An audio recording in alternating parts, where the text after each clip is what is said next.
Pestalozzi responde: quando começa a vida morada criança, não há nenhum animal tão desamparado fisicamente, nem tão desprovido de forças como uma criança no período pós-natal.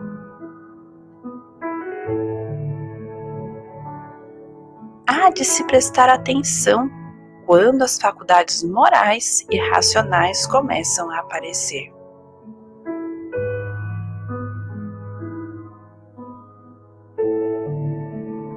Este momento se dá quando o olhar da criança se encontra com o da mãe.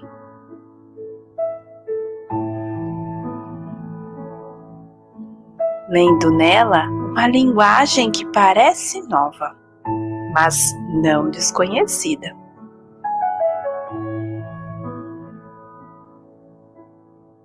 Logo, aquele olhar de amor suscitará na vida do filho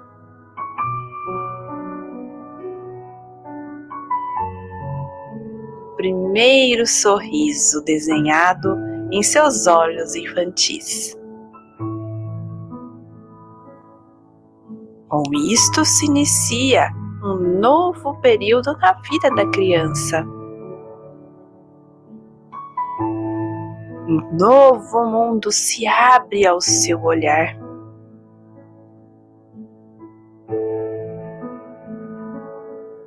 Tem subido um novo andar de sua existência.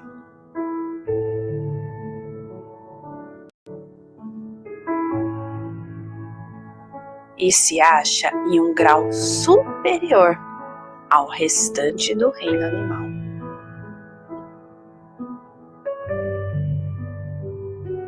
Os sorrisos de felicidade são os indícios do sentimento.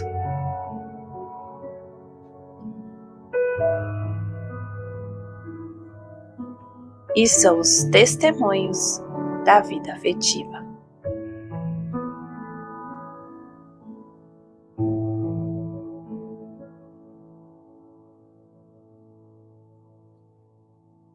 Educa-me com amor.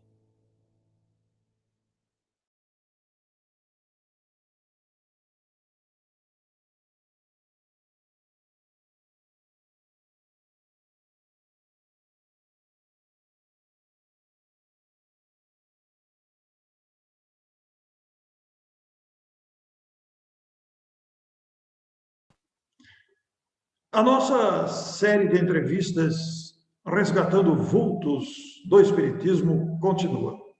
A história da doutrina espírita no país é muito rica. Variados e inúmeros personagens deixaram seus legados de trabalho para que as gerações futuras pudessem usufruir de seus conhecimentos, de seus exemplos, de sua cultura. E nós convidamos hoje o Marcos de Mário, conhecido educador, palestrante, escritor espírita, atuando também na área de educação para escolas, para reciclagem de professores, para cursos à distância, muito conhecido pelo Instituto Brasileiro de Educação Moral, o IBEM, que você vai encontrar o site aqui na descrição do YouTube. Mas nós convidamos o Marcos também em função de um grande educador, também palestrante espírita de primeiríssima linha, que atuou bastante no estado de São Paulo, o nosso Pedro de Camargo, que cognominou-se Vinícius. Seu nome verdadeiro, Pedro de Camargo, mas era mais conhecido por Vinícius. Então, Marcos, muito obrigado pela sua presença. Você que é muito ligado à área da educação, talvez você seja a melhor pessoa para falar sobre esse personagem ilustre da história do Espiritismo paulista. Watson, eu agradeço pelo seu amável convite, essa oportunidade, né, de estarmos aqui para conversar sobre esse personagem realmente muito importante do movimento espírita, mas que não é tão conhecido, essa que é a verdade, né? e que foi muito, mas muito ligado ao campo da educação. Então, vai ser um prazer conversar sobre o nosso Pedro de Camargo, o Vinícius. Pois é, Marcos, você falou algo muito verdadeiro aí. As gerações mais novas não conhecem o Pedro de Camargo Vinícius. Se a gente fala Vinícius, a pessoa não tem ideia de quem se trata.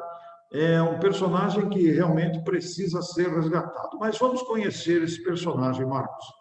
Marcos, diz para nós quem é Pedro de Camargo, onde nasceu, como que você pode resumir a sua história biográfica? Bom, Pedro de Camargo nasceu na cidade de Piracicaba, no estado de São Paulo, no ano de 1878. Portanto, em pleno século XIX, ainda na monarquia brasileira.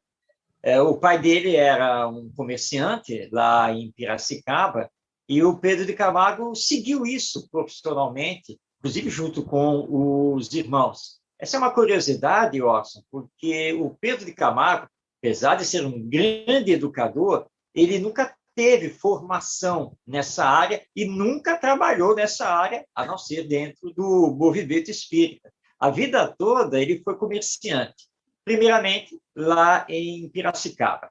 E depois, a partir de 1938, ele nasceu em 1878, e em 1938 ele mudou para São Paulo, capital.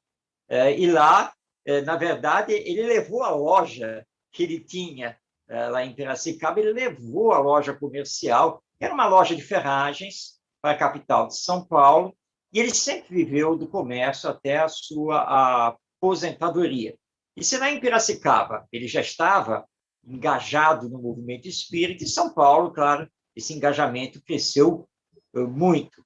Eu tive a oportunidade, Orson, de estar em Piracicaba e tive a oportunidade de falar na casa espírita em que o Pedro de Camargo atuou a partir de 1905, que foi quando ele conheceu o espiritismo, quer dizer, na época, né, a casa foi fundada com o nome de Igreja Espírita Fora da Caridade Não Há Salvação. O nome foi modificado para Centro Espírita Fora da Caridade Não Há Salvação. Eu tive essa verdadeira honra, né, de ter estado lá para realizar uma palestra, e eu sou de São Paulo, capital, você sabe disso, mas eu não cruzei com o Pedro de Camargo, não cheguei a conhecê-lo, eu nasci em 55, e o Pedro de Camargo desencarnou em 1966, então não tive essa oportunidade de conhecê-lo, mas conheci alguns amigos dele, tive essa oportunidade. Basicamente, essa é a trajetória dele. Então, ele foi comerciante, nascido em Piracicaba, conheceu o espiritismo em 1905, junto com o João Luiz Pita, que foi um grande também espírita do interior paulista.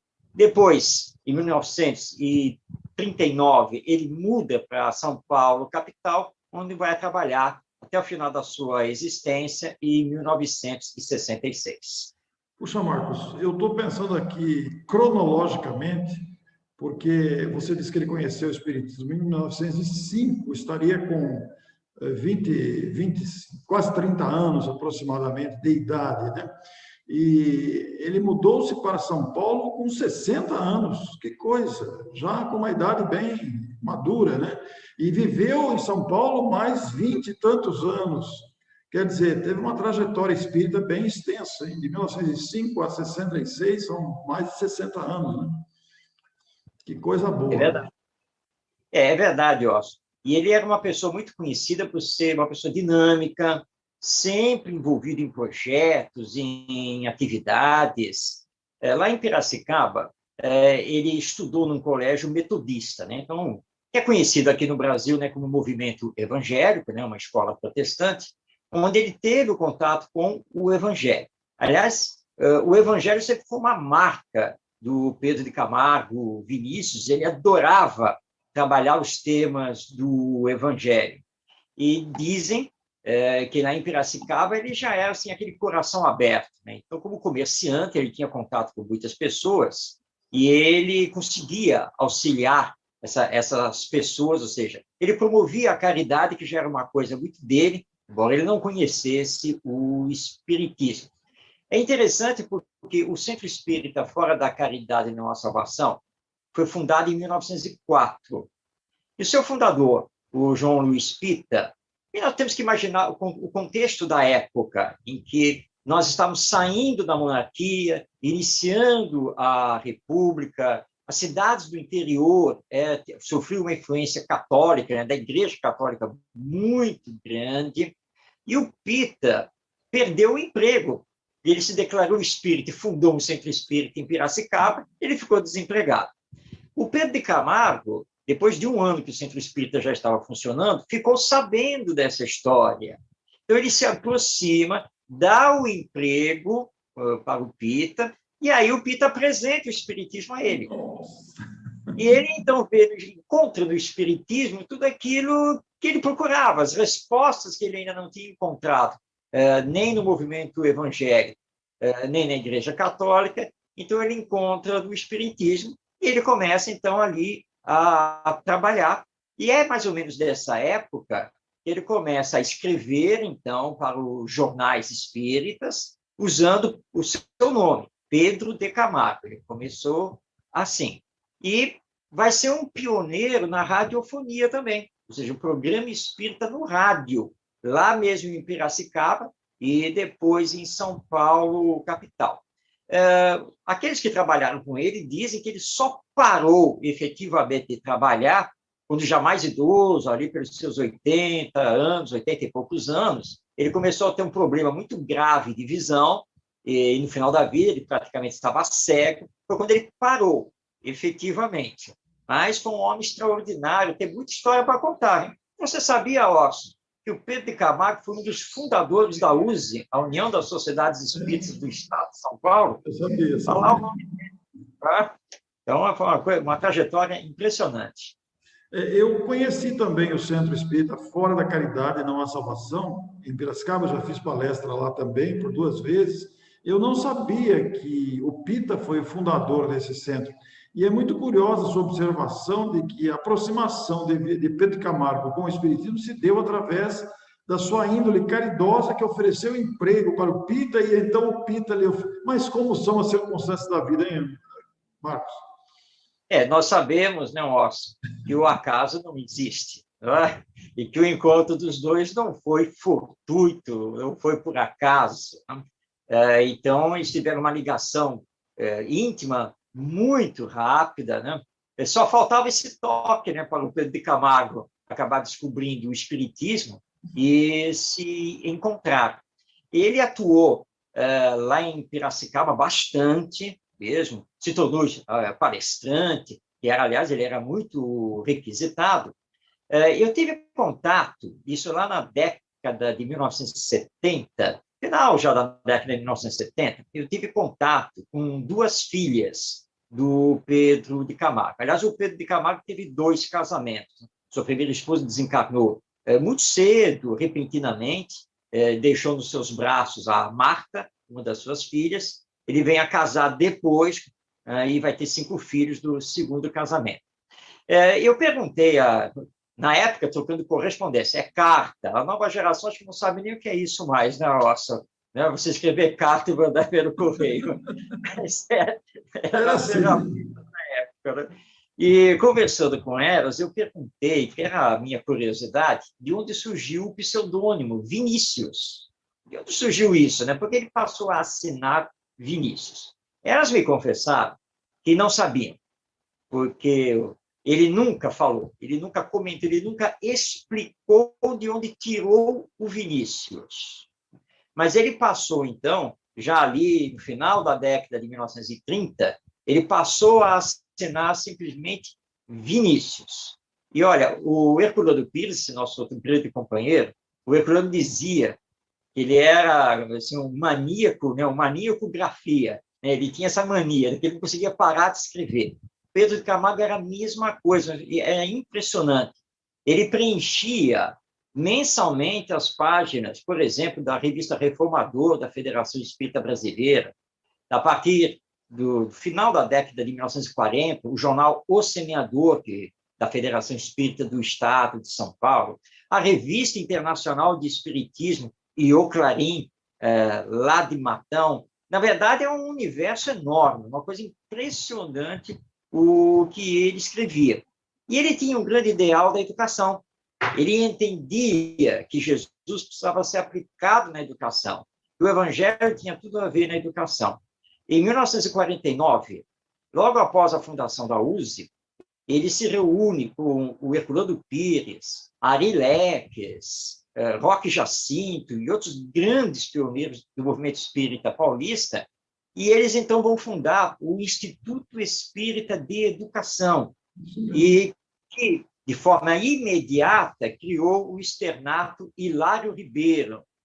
E ali, então, o Pedro de Camargo foi diretor-presidente, né, do Instituto, e coordenou as primeiras atividades do externato, que era uma escola de educação infantil. Então, e ele batalhou muito para que o Instituto crescesse. Eu conheci o Instituto Espírita de Educação, estive nele várias vezes, lá no Itaim Bibi, né, na capital paulista, e uma obra fenomenal. Hoje está tudo modificado, né, porque já não existe mais o colégio. O Instituto ainda existe, mas não é mais uma escola como nos moldes em que ele havia criado.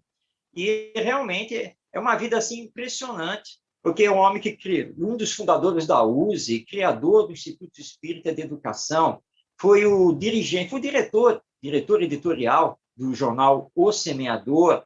Ele fez parte da União Federativa Paulista, né, da União Federativa Espírita Paulista, coordenou durante 2 anos as atividades da Rádio Piratininga, transmitindo programas espíritas, e depois ele fez parte da Federação Espírita do Estado de São Paulo, a FEESP, onde todos os domingos, 10 da manhã, você encontrava o Pedro de Camargo lá na palestra pública, que ficou conhecido, né, como Tertúlia Evangélica do Domingo.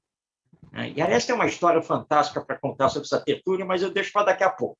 Mas daí, mais ou menos, esse homem que era trabalho, né? É muito interessante tudo que você está dizendo, é uma delícia de ouvir, Marcos, porque o meu pai morou em São Paulo, quando era solteiro, né? E o meu pai assistiu palestras do Pedro de Camargo na Federação Espírita, ali na Maria Paula. E meu pai sempre destacou a exuberância do verbo, né?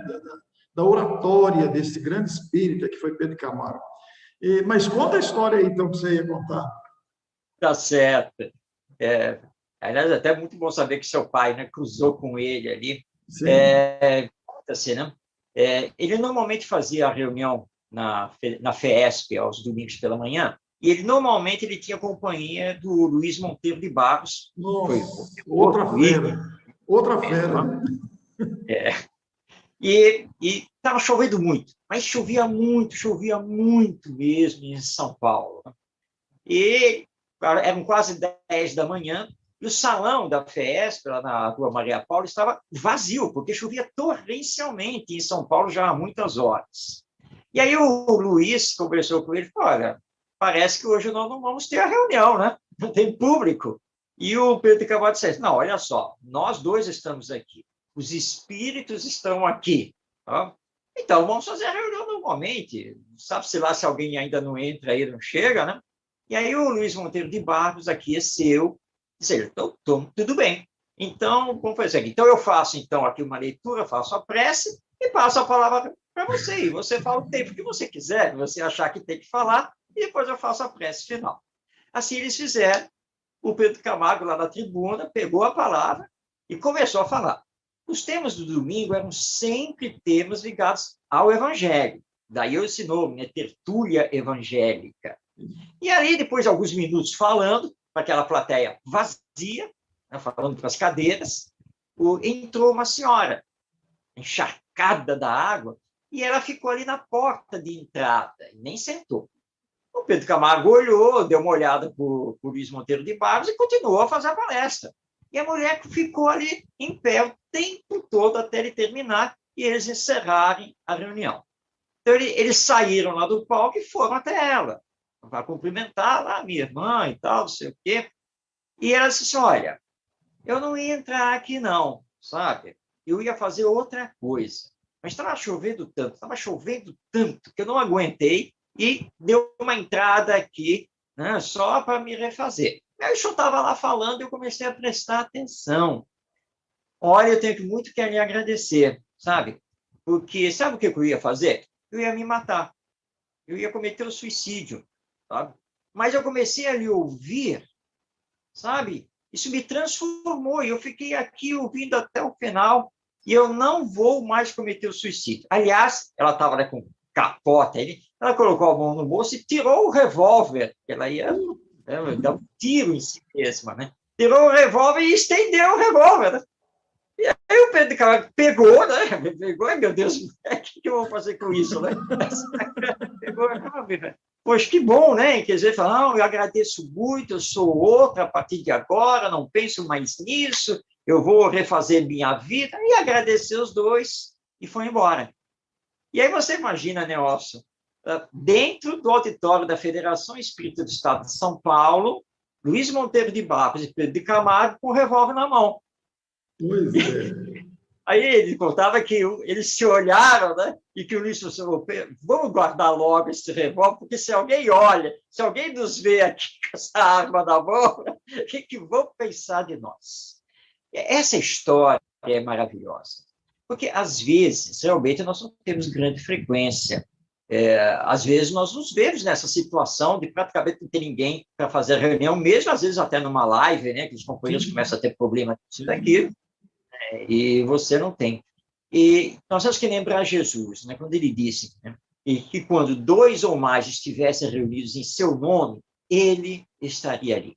O Pedro de Camargo tinha essa certeza.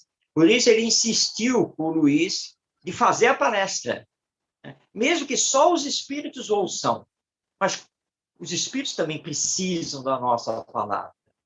E claro que os espíritos direcionaram a mulher lá para dentro, né, com certeza. Fizeram com que ela, sem perceber, acabasse entrando ali, e a palavra dele salvou uma vida. Então, que nós peguemos essa história para aprendermos que nós não podemos desistir, é continuar sempre, é perseverar, e que nada fica perdido dentro daquilo que nós estamos fazendo na divulgação espírita. Ô Marcos, você falou que ele foi um produtor de texto intenso, um grande produtor de textos, que preencheu várias publicações com os textos, não parava de escrever. Bom, isso resultou em muitos livros, Marcos. Quantos livros ele escreveu? O Pedro de Camargo deixou 6 livros. Em vida, ele publicou 4. Os outros 2 são póstumos, né? Eles foram publicados depois da sua desencarnação, em 1966. Eu vou mostrar aqui, Orson. Isso, mostra. Só avisando aqui o nosso público que as minhas edições são antigas. Não? Hoje as editoras estão com novas capas. Né? Mas vamos lá. Este aqui, que é o livro Em Torno do Mestre, que é lançamento da Federação Espírita Brasileira, A Nossa Fé. E é uma compilação de artigos dele. Há esta outra obra aqui, que é lançada pela Federação Espírita do Estado de São Paulo, que é o livro Em Busca do Mestre, que é baseado nos estudos que ele fazia lá na FESP. Temos um outro livro aqui, que é o Nas Pegadas do Mestre, que também reúne, é uma coleção também de artigos que ele publicou na imprensa espírita. Tem mais 2 obras que elas não estão comigo, porque eu emprestei os livros, que são os livros Na Seara do Mestre e Na Escola do Mestre, e um livro, claro, que nós não podemos deixar de mostrar, que é O Mestre na Educação, lançado pela Federação Espírita Brasileira, e que reúne textos dele totalmente voltados mesmo à educação. Então, são as 6 obras do nosso Pedro de Camargo. Nós vamos colocar aqui, aliás, você que está vendo esse vídeo, você vai encontrar aqui na descrição do YouTube como adquirir esses livros, porque, como disse o Marcos, eles estão com capas novas atualmente. Não sei se estão todos disponíveis ou tem algum esgotado, mas vamos colocar aqui o site da Federação Espírita Brasileira, para que você possa ter contato com essas magníficas obras. Como disse o Marcos, esse último que ele mostrou, especificamente voltado para a educação. Ô Marcos, é muito interessante este autor, este personagem de quem estamos falando hoje, que conheceu o Espiritismo depois de um intenso contato com o Evangelho na Igreja Metodista, tenha voltado a sua atenção para a educação, como você disse, isso estava nele, né? Ele nunca exerceu a profissão de educador, ele era comerciante. No entanto, a educação o atraiu completamente. E ele fez uma conexão perfeita, né, Marcos, entre o Evangelho e a educação. Ah, sem dúvida. Vamos recordar aqui a questão 625 de O Livro dos Espíritos, quando Allan Kardec pergunta qual o espírito mais perfeito que Deus concedeu a nós aqui, seres humanos, conhecermos, qual seria esse personagem como guia e modelo, e a resposta é Jesus. E nós sabemos que Jesus é o grande educador da humanidade, é o educador das nossas almas. Ele veio nos trazer a lei de amor, que é a base da criação divina, que é a base da vida. E nós, no campo da educação, não podemos fugir de entender que um dos pilares da educação, aliás, eu digo que é o pilar principal, essencial da educação, que é aprender a amar. E isso está faltando muito. E o Pedro de Camargo, ele logo entendeu isso. E logo percebeu que o Espiritismo é doutrina de educação, do ser imortal e integral que todos nós somos. Então, nesse entendimento, ele escreveu muito a respeito, então, dos ensinos de Jesus, da importância de Jesus conosco, na nossa transformação moral, que é o que o Espiritismo nos solicita. E, claro, nós percebemos que ele já trouxe essa tendência, né, de vidas passadas para começar a trabalhar nesse campo da educação à luz do Espiritismo. Eu tive o prazer, Orson, de conhecer, na minha juventude, o Inácio Giovini. O Inácio Giovini era do Instituto Espírita de Educação, e o Inácio conheceu o Pedro de Camargo, trabalhou junto com o Pedro de Camargo. E em algumas conversas com ele, o Giovini, ele me disse que o Pedro de Camargo, por ele, né, se ele realmente pudesse, ele teria abraçado e vivido dentro do Instituto Espírita de Educação. Era o sonho dele. Que ele não pôde ver realizado, né? Ele não teve tempo, porque a idade já estava avançada, mas ele deixou esse legado todo, né? E nós termos uma escola regida pela filosofia espírita e pelos ensinos morais do nosso Mestre Jesus. Nós temos caminhado atualmente para esse entendimento. Vários educadores espíritas agora estão realmente trabalhando, assim como a partir da década de 1980, o movimento espírita entendeu que precisava implantar o movimento de evangelização espírita da infância e da juventude. Esse termo evangelização, evangelizar, tudo isso deriva do Evangelho, né, dessa nossa ligação que precisamos ter com os ensinos morais do nosso mestre. E o Pedro de Camargo trabalhou quase que a sua vida toda e intensamente, principalmente a partir ali mais ou menos de 1940, com a sua mudança para a capital, ele trabalhou muito para que nós espíritas entendêssemos essa ligação de Jesus com a educação, o Evangelho com a educação. Ele foi um pioneiro. A maioria não estava preparada para isso, né? Não se tinha esse entendimento.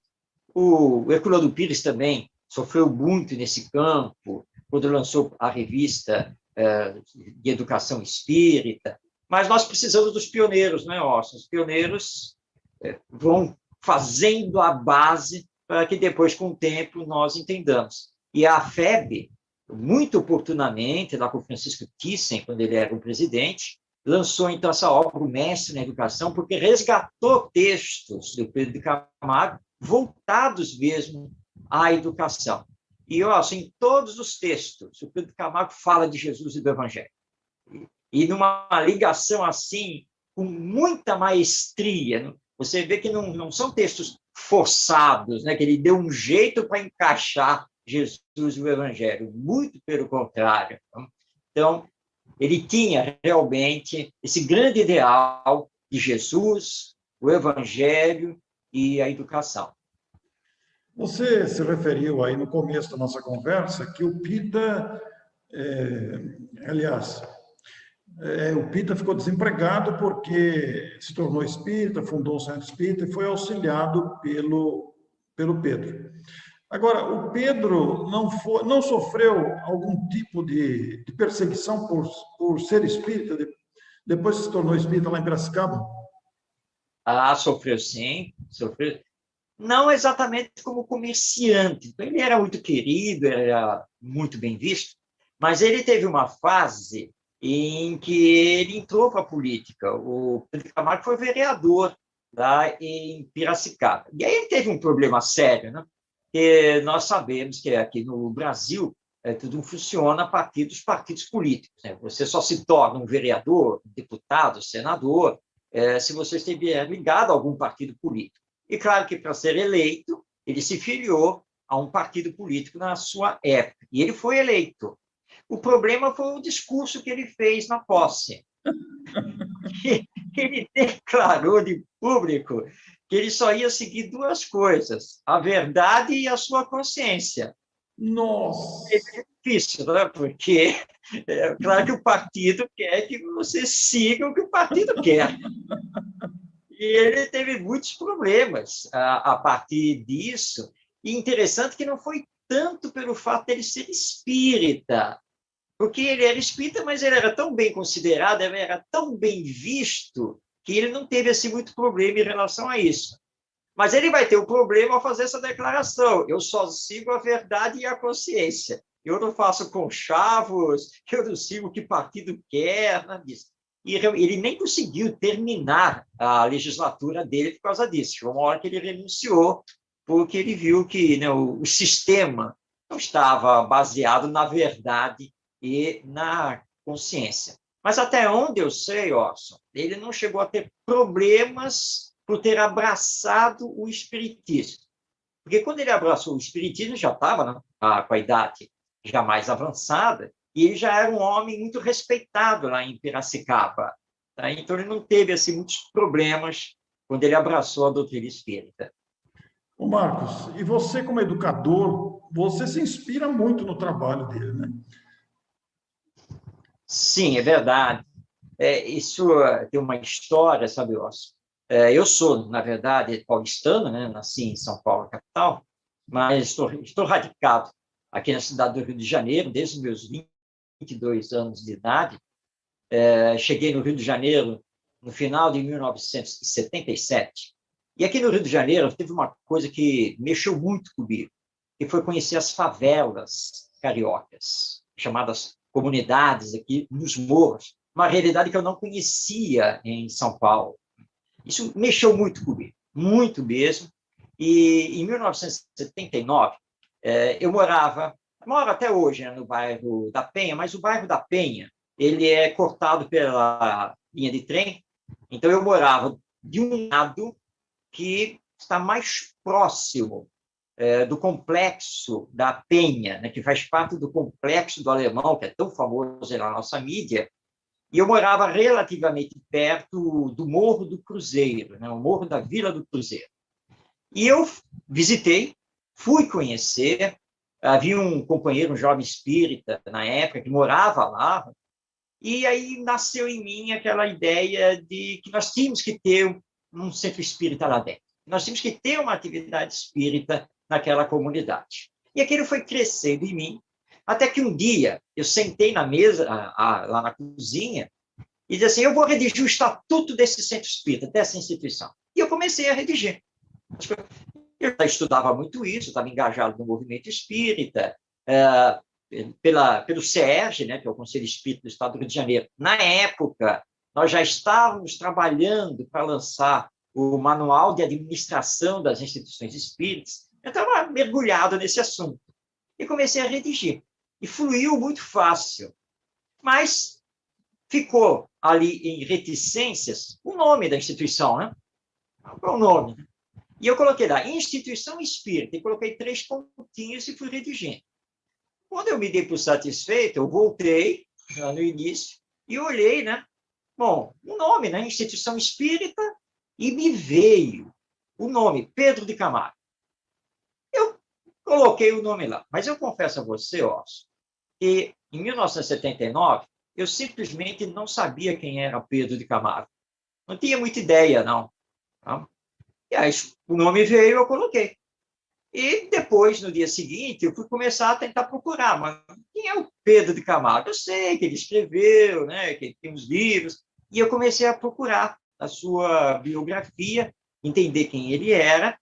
E aí a instituição surgiu, ela foi fundada em 1979.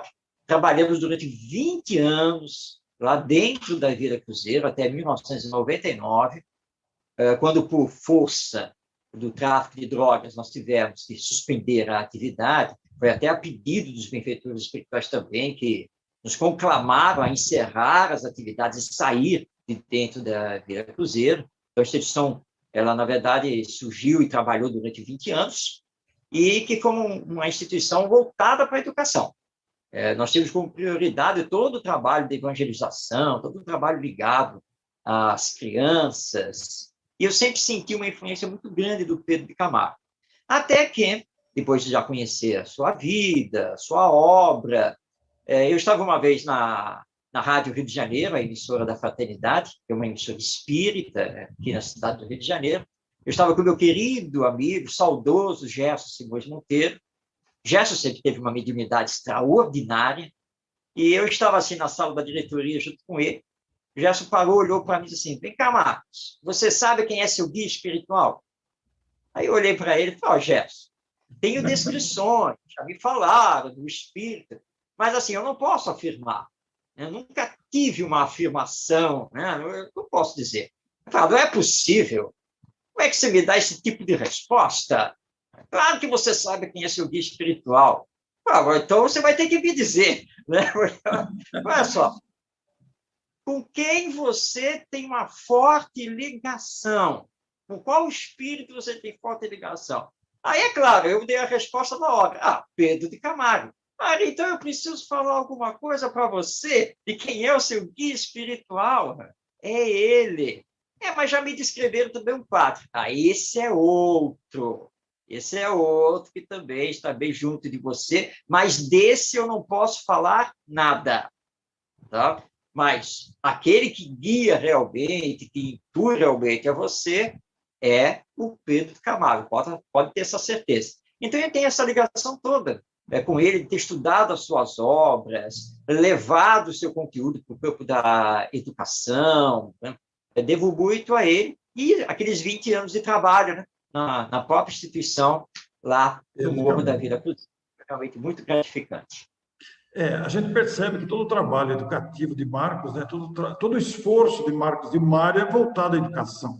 Conheço o Marcos há muito tempo, há décadas trocamos e-mails e depois WhatsApp, somos amigos há muito tempo, e todo o esforço do Marcos é sempre na direção da educação.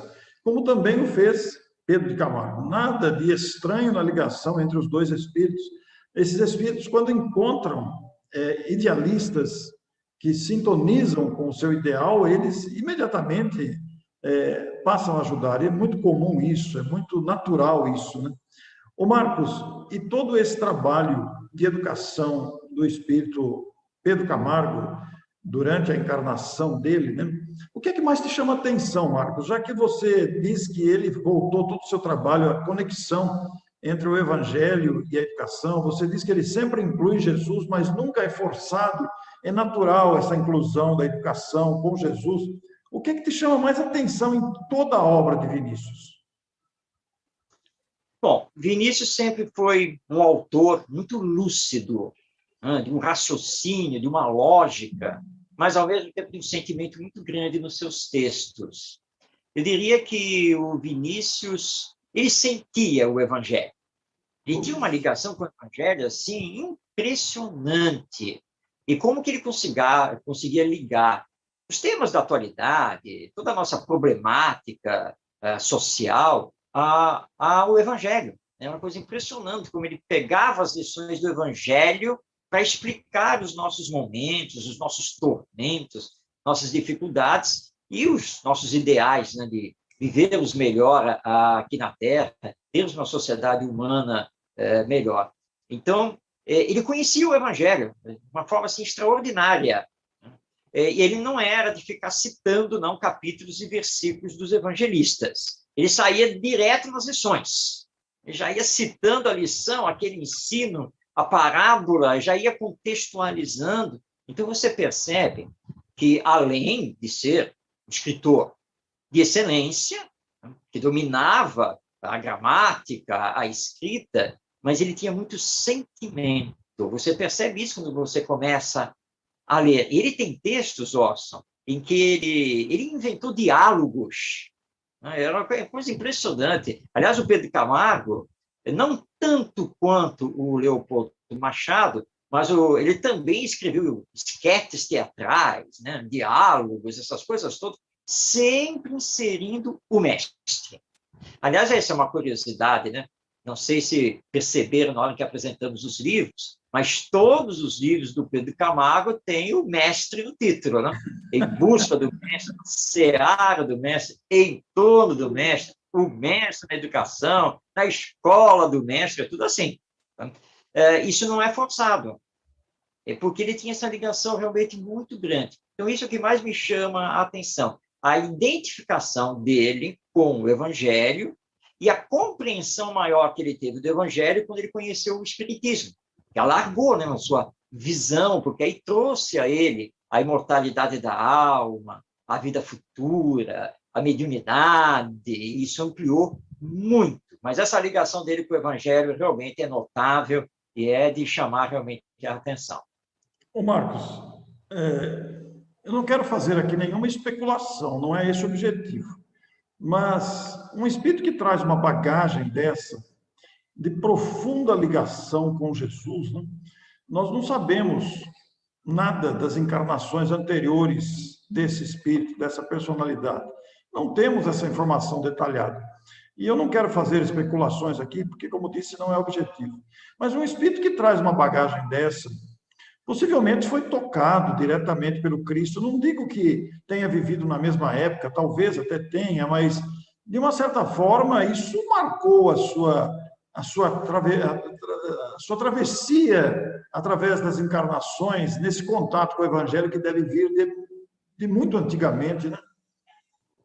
Bem, Orson, realmente nós espíritas não temos que fazer especulações, né, sobre reencarnações passadas, não é da nossa competência isso. Eu também não tenho nenhuma informação sobre encarnações anteriores do Pedro de Camargo, mas com certeza ele teve um momento em que foi tocado.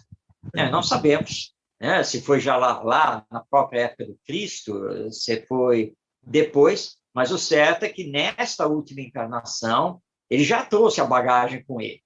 Era algo natural nele. Ele, quando estudou lá no colégio Piracicabano, né, que é o colégio metodista, lá na sua infância, adolescência, ele não teve nenhuma dificuldade com o Evangelho. Depoimentos da época dizem que, entre os alunos, ele absorveu o Evangelho com uma facilidade enorme, o que mostra, né, demonstra para nós que a bagagem já vinha com ele, já estava nele, e que, sem dúvida, ele conquistou. E nós sabemos, né, Orson, que tudo é uma questão assim, de conquista, né? E que você vai fazendo de encarnação e encarnação. Aqui no Rio de Janeiro, tive um depoimento belíssimo do professor Jorge Andréas, nosso querido médico psiquiatra, que deixou também obras maravilhosas. O Jorge Andréas desencarnou com 100 anos de idade, né? Lúcido, né? Ainda trabalhando. E uma vez ele disse assim, né? Ele falou, doutor Jorge, o senhor quando desencarnar, né? Nossa vida, o senhor vai lá, vai para os páramos celestiais, né? E ele, então, bom baiano, ele disse assim, não. Longe disso, eu tenho um grave problema que eu vou tentar começar a resolver a partir da próxima encarnação. É mesmo, doutor Jorge? Mas que problema é esse? O Evangelho, meu filho, o Evangelho. Porque eu posso conhecer muito de ciência, eu posso dar aula sobre perispírito, um monte de coisa, mas o meu problema ainda é o Evangelho. Mas eu sei que eu vou chegar lá. E aí você olha para o Pedro de Camargo e vê que é aquele espírito que já chegou. Ele já tinha feito isso, ele já tinha tido o seu encontro com o Evangelho, com toda certeza. É bonito esse tipo de raciocínio que você faz, Marcos, porque cada um de nós deverá encontrar-se pessoalmente, entre aspas, né? Quero dizer, mas cada um de nós deverá alcançar essa espontaneidade no entendimento e vivência do Evangelho em nós, né? É uma conquista pessoal mesmo. É muito interessante pensar nisso. Ô Marcos, e mediunicamente, há notícias de Pedro? Depois houve Olha, algum livro, alguma coisa? não, não há. Existe sim algumas mensagens esparsas ao longo, né, dos anos, mas ele nunca deu assim comunicação mais direta, não. Tá? Só uma mensagem aqui, outra ali, em relação a grandes eventos, como o Congresso Espírita Brasileiro, em que ele chegou aí a dar alguma comunicação, né? Mas nada assim ostensivo, nada realmente contínuo. Eu, por exemplo, não tenho nenhum tipo de informação espiritual sobre ele, o que ele está fazendo, sua missão. Realmente não tenho notícias sobre isso. É muito interessante. Ô Marcos, nós falamos de Pedro de Camargo, nós falamos dos seus livros que você apresentou para nós, você falou da trajetória dele com informações detalhadas, e você disse que tem bastante história. Tem alguma história que você não contou que seria interessante trazer aqui para a gravação? Bom, o Pedro de Camargo, e é bom nós ressaltarmos isso, ele foi pioneiro no rádio, né?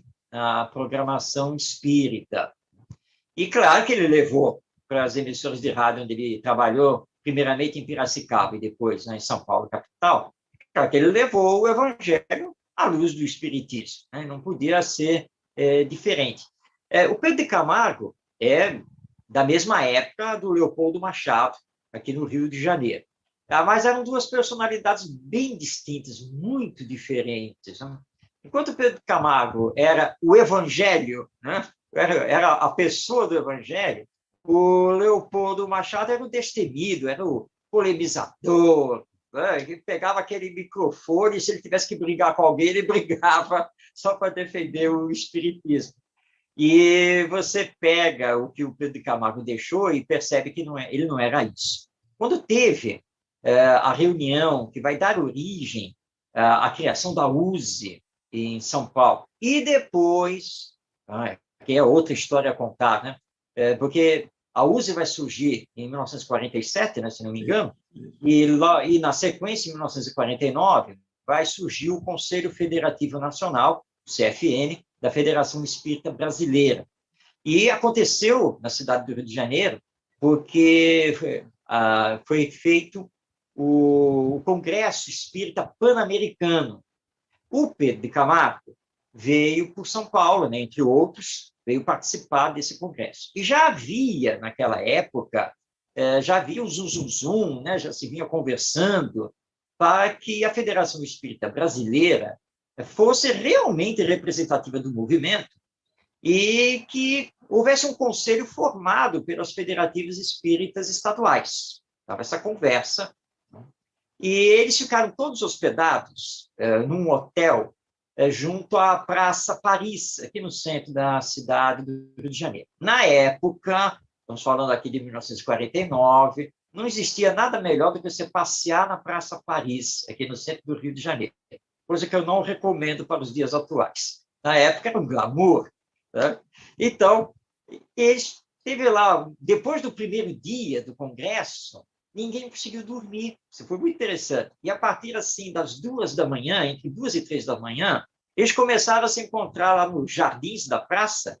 Então, o Pedro de Camargo, o Leopoldo Machado, Lins de Vasconcelos, o Gignone, que era lá do Paraná, vários outros. Ninguém tinha conciliado o sono e todo mundo se encontrou lá na praça. Então, eles logo perceberam, tem coisa aqui, né? Porque nós somos espíritos, sabemos que o acaso não existe. E aí eles descobriram que todos estavam pensando a mesma coisa, em apresentar ao Vantuil de Freitas, que era, na época, o presidente da FEB, um projeto para se criar uma espécie de conselho das federativas. E eles conseguiram marcar uma reunião na sede da FEB, na Avenida Passos, que é a sede histórica da FEB, para o dia seguinte.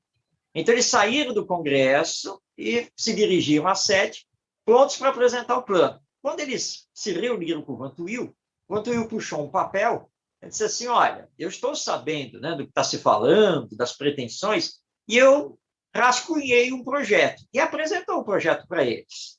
Então, quando eles leram o projeto, mas é o que nós estamos pensando. É exatamente isso. Ninguém está pensando aqui em romper com a FEB, não tem nada disso. Então, quando eles criam o Conselho Federativo Nacional, o CFN, que existe até hoje e que reúne, então, os federativos espíritas estaduais para orientar o movimento espírita.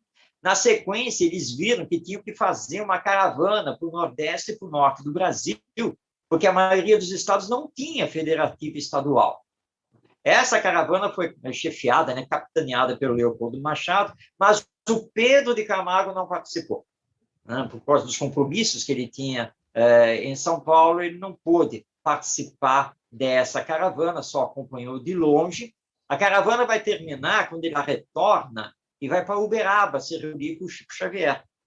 E aí o Chico vai receber uma mensagem psicografada falando da importância da união e do movimento de unificação. Então, o Pedro de Camargo participou de tudo isso. Tá? Então, ele participou da fundação da USE, depois do Instituto Espírita de Educação e, na sequência, do Conselho Federativo Nacional da FEB, e com essa reunião histórica, na madrugada, na cidade do Rio de Janeiro, lá na Praça Paris, em pleno centro aqui da cidade. Agora, não me pergunte se depois desse encontro que eles voltaram para o hotel, vocês conseguiram dormir, porque ninguém deixou depoimento, mas eu acredito que não. Ô Marcos, diante dos desafios da atualidade, desafios tão intensos que nós estamos vivendo no Brasil e no planeta, nesta época chamada época de transição para um mundo de regeneração, com todos os desafios imensos que aí estão, a obra de Vinícius ela surge como um patamar, uma plataforma fundamental para esse momento que nós estamos vivendo, não surge, não? Sem dúvida, Orson. Eu acredito que nunca estivemos tão necessitados do Evangelho e de Jesus no nosso coração.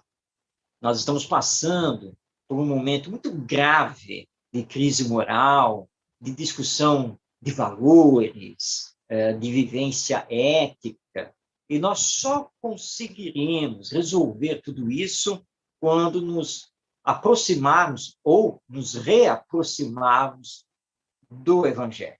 E, com certeza, as obras do Pedro de Camargo são um roteiro de luz muito seguro para isso.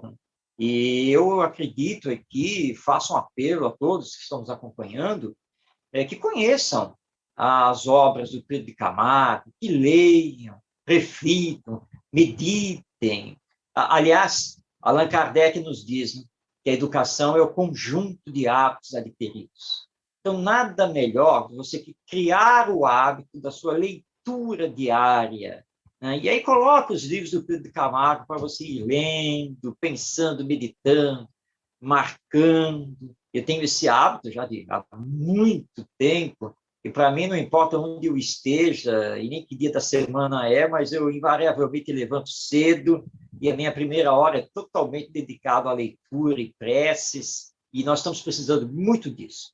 Então, se nós queremos ter esse encontro com Jesus, se nós queremos que o Evangelho realmente nos transforme, ler as obras do Pedro de Camargo é, sem dúvida, um roteiro bem seguro para isso. Até porque, Marcos, você fez o destaque aí que até nos títulos dos livros dele aparece a palavra mestre. E mestre significa aquele que ensina, aquele que educa, papel fundamental em toda a vida de Jesus para toda a humanidade, né? Você afirma bem, nós temos uma grande necessidade de trazer o Cristo ao coração. E, Marcos, para encerrar a nossa conversa tão agradável, onde evocamos aqui a figura de Pedro de Camargo, o nosso grande Vinícius, eu gostaria que você repetisse, para os que chegaram agora, os que perderam o começo aí, a data de nascimento e morte de Pedro de Camargo.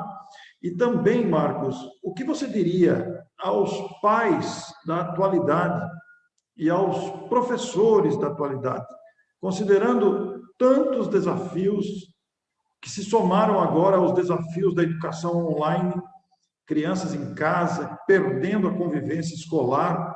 Nós não sabemos ainda quais serão os desdobramentos no tempo dessa experiência inédita na humanidade, né? Nós não sabemos como é que as crianças, como é que se tornarão adultos sem terem a convivência. Eu tenho meus netos pequeninos que praticamente não tiveram a experiência da convivência escolar com outras crianças, pelo menos nós estamos completando um ano e pelo jeito vai ano adentro ainda, né? Então, Marcos, o que você diria repetindo as datas de nascimento e morte para os que chegaram agora, mas o que você diria aos pais e aos professores? Bom, então, só recordando aqui, nosso Pedro de Camargo, ou Vinícius, então ele viveu de 1878 a 1966, e deixou obras como O Mestre na Educação, Em Torno do Mestre, Na Seara do Mestre. São 6 títulos que ele nos deixou, reconhecendo Jesus como mestre. Aliás, o único título que Jesus aceitou, né, quando esteve aqui conosco, e quando o doutor Darei chegou para ele, né, e o chamou de bom e mestre.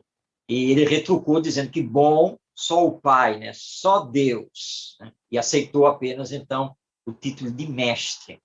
Mestre é aquele que nós precisamos seguir. É aquele para quem nós precisamos nos tornar discípulos. Então, precisamos fazer esse grande esforço. A maior ferramenta da educação é o exemplo.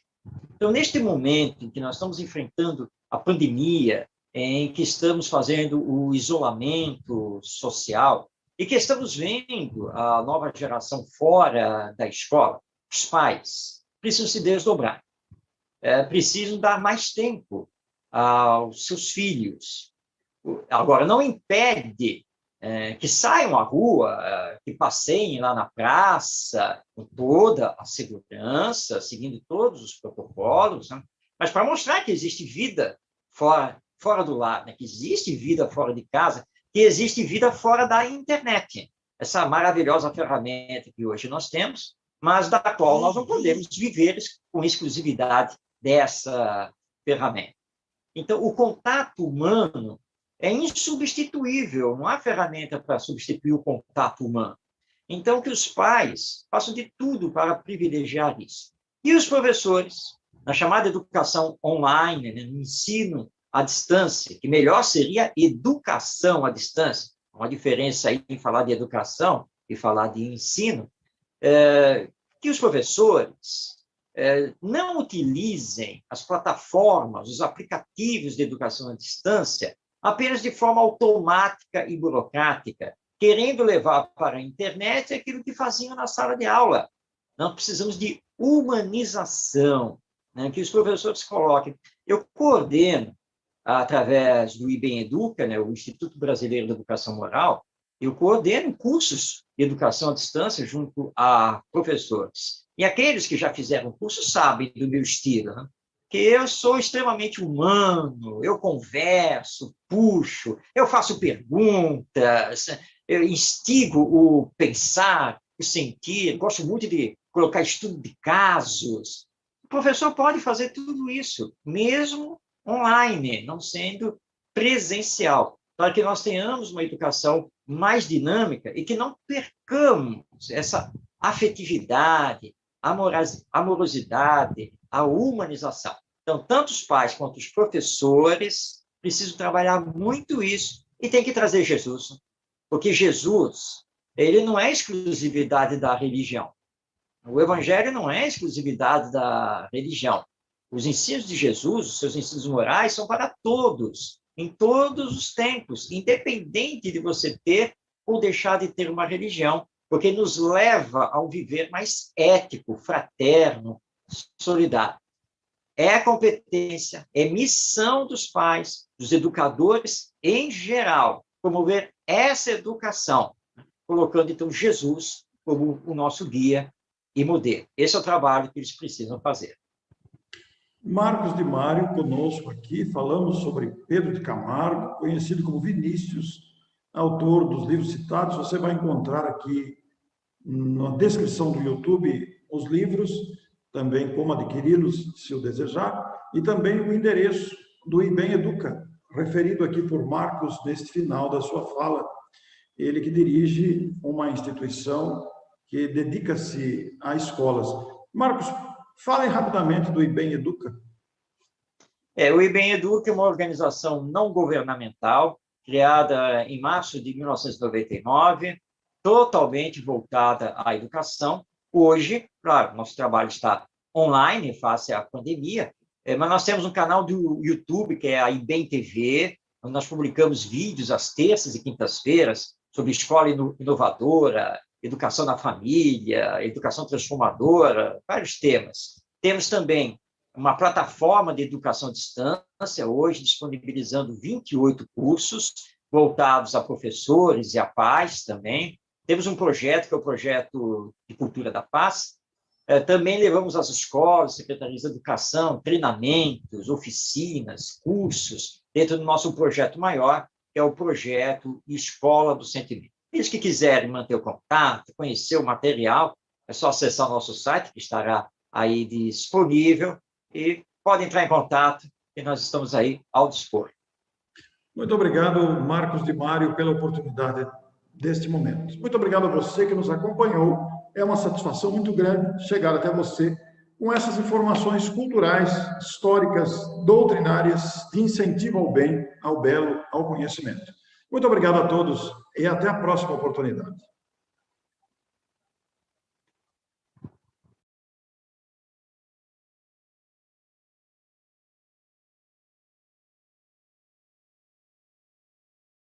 Esta voz se responde. Como educar a criança em um mundo egoísta? É preciso velar pela inocência da criança, a fim de que, apesar deste mundo de corrupção egoísta, ela alcance um estado de amadurecimento e confiança no amor.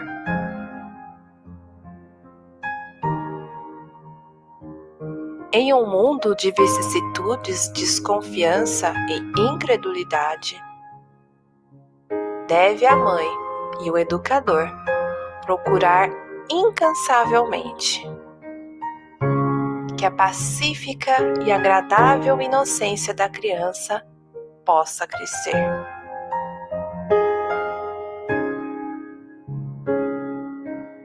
E dar lugar a uma imutável confiança em tudo que é bom na terra e santo no céu, catalisando e estimulando as boas inclinações que sente na criança ao manancial do amor operante em prol de uma causa digna. É preciso desenvolver, proteger e fortalecer os germes do amor e da confiança na criança, até chegar ao seu amadurecimento e dar seus frutos autênticos de confiança e amor.